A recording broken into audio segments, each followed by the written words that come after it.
So your family is rich? We're comfortable. That is exactly what a super rich person would say. It looks like Warner Brothers is going to get crazy rich this weekend, as its latest rom-com is expected to post a 5-day debut of $26 million or more, including $19 to $20 million for the weekend itself. John M. Chu's Crazy Rich Asians won the Thursday box office race with $3.8 million for a 2-day total of $8.8 million, while fellow Warner Brothers shark pick The Meg snapped up $3.2 million. The big question is whether Crazy Rich Asians and The Meg, which heads into its second weekend, will find themselves in a close race for number one.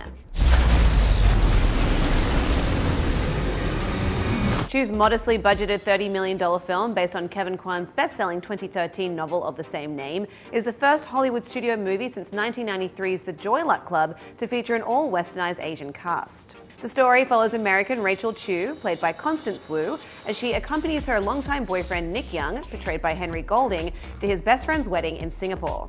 As Rachel visits Nick's hometown for the first time, she quickly learns that her boyfriend is not only from one of the richest families in Asia, but that she'll have a hard time winning over his mother.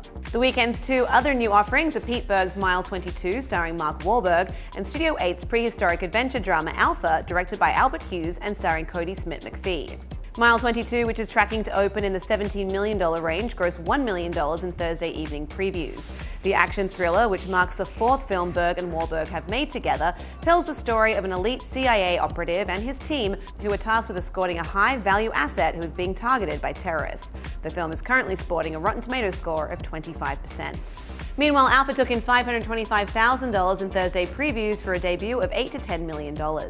Set 20,000 years ago during the last ice age, the story centers on a young man who was injured and left for dead by his tribe while on a hunt. The film's current Rotten Tomatoes score is 83%. To read more on this story, head to THR.com. For the Hollywood Reporter News, I'm Lindsay Rodriguez.